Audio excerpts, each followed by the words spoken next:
Alright, what's up everybody? I just wanted to give you a little update that due to unforeseen circumstances, we are about to have a lot of content for this channel, but the reason for that is not pleasant. So today, in my 626, I was driving here in Spokane where I live, and there's a slow driver. It snowed recently and people have been driving really slow. Well, the snow is all melted on the streets and they were still doing like 15 miles an hour in a 35. So I went to go around them, and it was a double yellow line, single lane both directions. Well, right when I got into oncoming traffic as I was going past him, I was really low speed in the second gear, so the turbo hadn't spooled yet, and a car pulled out on the next block coming my direction oncoming. So I clutch kicked to get the damn turbo to spool because it was being so laggy even though it's a stock turbo, and roasted past this car and got back into my lane and was able to give good clearance between me and the oncoming car so that I didn't end up almost hitting him. Well, that clutch kick, I have a feeling, sheared off the roll pin that holds the differential pin in place on the stock differential in the Mazda H Series transaxle.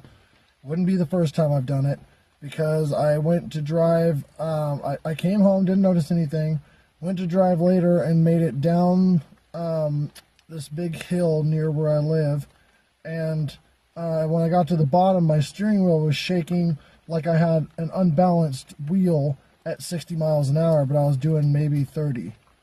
And it was a really weird feeling, and it was kind of intermittent, and it would come and go.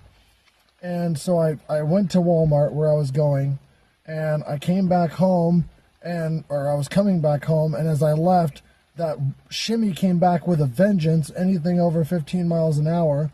So I stopped, checked my lug nuts, they were tight, checked the wheel bearings, they were tight.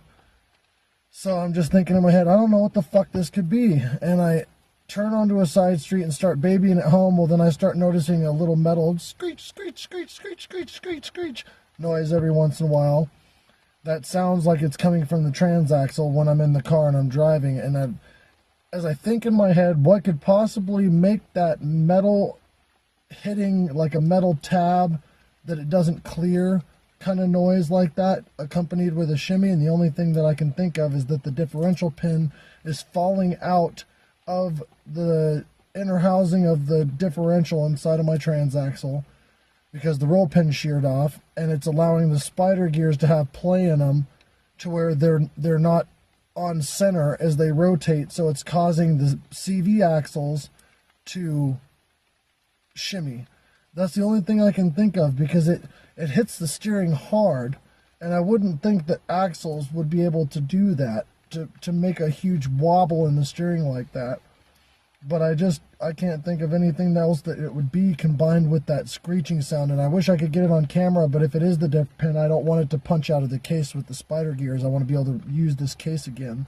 So I got it towed home, and it's just sitting here, and I'm going to get it towed to a friend of mine's house that I did that recent MX-6 GT engine install in, and we're going to yank the tranny out of this, and I'm going to do a full build with what you see in the photo that I will insert after this. And what it's going to be is an M Factory limited slip differential with new bearings and new bolts for the planetary ring that goes on the outside. And then I got a new pilot bearing, a new throwout bearing, because when I did the swap in the 626 for the 5-speed, I chose not to buy a new throwout bearing because I was already over budget, and it's making a bunch of noise, and it always has. So I figured when I'm going to have the tranny off anyway, I might as well throw it in there. And then the clutch that's in it is Exity Stage 2 that's almost brand new, and it's really good. It holds really good, enough to break the fucking diff. So that I'm going to keep. And then yeah, this car is going to end up being LSD before the Probe, which kind of sucks and not really what I want. I have a spare transaxle that I got, which I'm pretty sure I made a video on. If not, I'll insert, I'll go over the spare trans I got in the next video. and it's stuck in second gear. So I'm guessing that it's either got a blown diff, which it doesn't look like it. When I look in the hole, the diff pin's still there and the spiders are lined up perfectly, so I'm not sure on that. But what I'm sure it is what I've had a problem with in both the probe and my other probe that I had, which is a shift gate, which is what the shifter assembly on the transaxle side with a rod to your actual shifter in the car. It's a little H pattern gate that looks like a Ferrari shifter with the H's, you know, the notches cut out in it. That's really small, and what it is when you move your shifter, it's what's inside of the transaxle that actually actuates the shift forks to change gears. And I'm pretty sure that came loose, because from the factory they only have 3 bolts, I believe, that are 8mm bolts, and they're torqued to 8 foot-pounds in an aluminum case. So over time with flexing and shit, they just back their way out. Shift gate comes loose and it sticks in whatever gear it's in. So if the shift gate's undamaged. With the probe, when I ended up pulling it apart to put the shift gate back in, the shift gate was actually cracked all the way through because some of the bolts had fell out before others, and that pressure had made the shift gate break, the bracket for the shift gate break. And so what I think I'm going to do is I'm going to either put a new shift gate in it or reuse the one that's in the probe.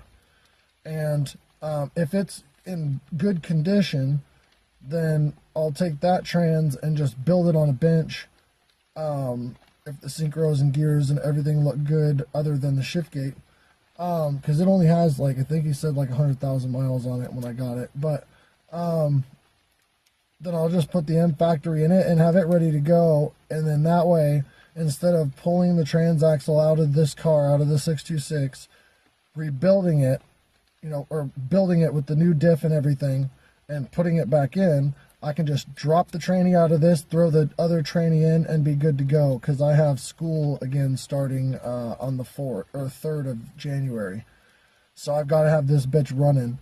The probe runs and would drive fine, and it's licensed. The only problem is that now it's got a vacuum leak, because with the turbo drain that I put on there, it doesn't clear with the 12AN fitting, it doesn't clear the compressor housing. Well, it just doesn't clear the bolt on the bottom of the compressor housing from the way I have this turbo clocked.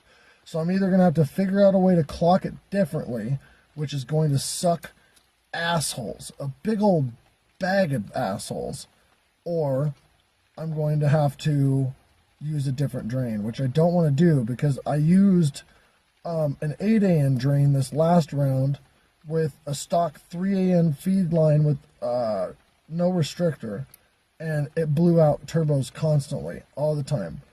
And so I figured, well, if I just make the drain massive with the 12AN, then that'll alleviate any feed issues I have pushing past the seals and causing pooling in the center cartridge of the turbo, because it'll just drain with that massive drain. It can't have too high of a volume of oil.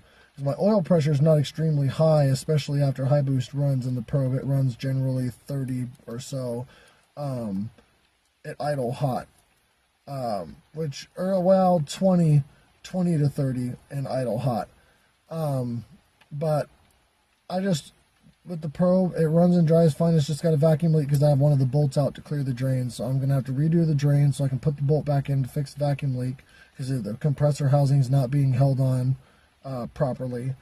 And then I'll just have to figure out some other way of running a 12AN drain later on. Have to build a custom one or something, or use push lock fittings instead of the AN fitting, because the AN fitting is the reason why it doesn't work.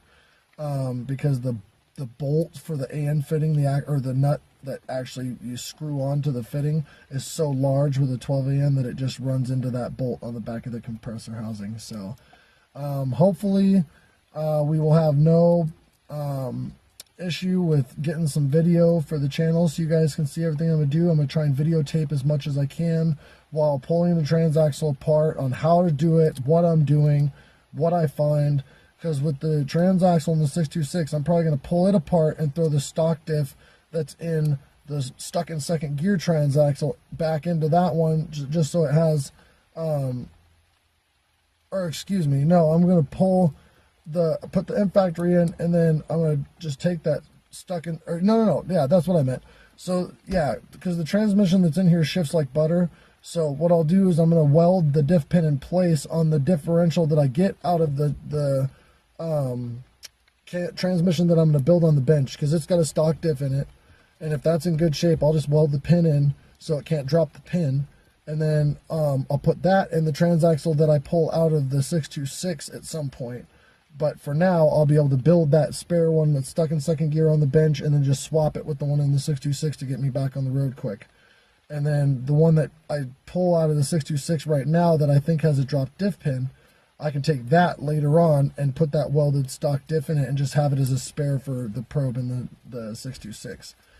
Because I'm going to have to buy another differential now, another M factory, so I might as well just build the tranny that's in the probe already instead of building it another one on the bench.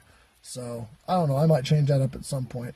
I'm sure this video is getting really long and it's probably really boring just hearing me talk and not being able to see anything in the background, but I just figured if anybody really cares about watching my channel and anybody really supports me, you've made it this far, and I really appreciate you. I appreciate all my subscribers. I appreciate all the views that I get. We're coming up on 200,000 views, and I just want to take this moment to thank all of you and to let you know what's going on, and hopefully I can get some more subscribers here soon. I'm not monetized, so I'm not making money off this. I just like the numbers, you know, that it's cool to see that many people actually want to see what I got to offer. So stay tuned, like, comment, share. Don't forget to tell your friends. If any of this shit interests you, if any of this stuff is stuff that you like or think that other people might like, just give it a like and a share. Thank you, and I'll see you guys here soon.